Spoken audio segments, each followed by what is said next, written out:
Newcastle 2, Brentford 3. You watched this game. How did it go? Talk us through Brentford continuing this amazing run that they're on.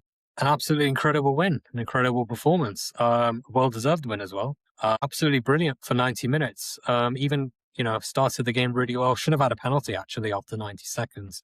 I'm sure you probably, I don't know if you saw it on the highlights. Literally, I mean, I don't know how Trippier wasn't sent off for that because it was the denial of a clear goal scoring opportunity. I know people have said that, the ball hit Lewis Potter's knee. Even though whilst he was running in on goal, the ball hit his knee, which had gone on the other side, which meant that he wouldn't have got to it, but he was still being tugged so in the box. So that, I mean, it should have been, it should have been a penalty. I mean, we were quite hard done by there, but obviously we went 1-0 down. Obviously bit of a sloppy free kick, not free kick, corner to give away. Not great defending for it. I mean, Botman he was like just on the right hand side, and he just managed to just get. I mean, it wasn't even a bullet header. It just skid, came off. Obviously, just peeled off his head, and obviously ended up going in, which obviously was annoying because I thought Brentford started the game very well, and obviously ended up going 1-0 down. But obviously got it back to 1-1, and a brilliant cross by Dango Guittara for Vitaly Yanal's equaliser. I mean, because he was he's left-footed. He was on the left wing, but it was absolutely brilliant ball into the penalty area, and it was just Nick Pope had no chance with that. And then, thankfully, just before the break, obviously got that penalty, which Igor Thiago managed to score from. I believe that's 17 out for the season in the Premier League. So hopefully he continues at this rate. We might have our first ever player in the PFA Team of the Year, hopefully. So it's not really good for him to get back amongst the goals, and obviously got Newcastle,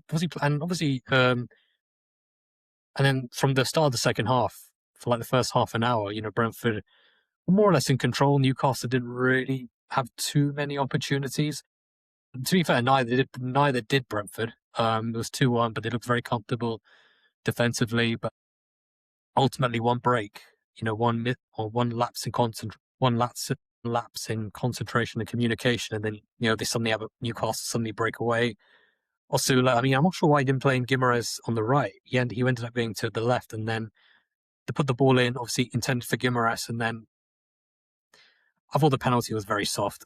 I don't think Coyote touched him. It's one of them where you've got a player running in, you're behind him, and then it's a bit of a leg tangle, but it's not enough for me to give it, which I think was I thought that was wasn't very harsh, but a bit soft if you ask me. Would have been given outside the box? Maybe, maybe not. Unfortunately, it was given. Obviously, they equalised from it. And obviously, it was 2-2 with under 50 minutes to go at a ground you hadn't won at in 92 years. You're like, oh god, it's like you have to weather a storm here. But just all it takes, Hamza, in these sort of games is just one moment. Football is a moment's game, and once Jensen put that ball into Ouattara on the hard volley, absolutely leathered it past Nick Pope, and 3-2. And a deserved goal, because I thought Brentford's performance completely merited all 3 points. And I thought they were brilliant against the side who, playing in the Champions League this season, done reasonably well in it. They're in the knockout playoffs against Karabag. But I thought Brentford made them look very ordinary. And I thought they were, as I said, completely deserving of their win.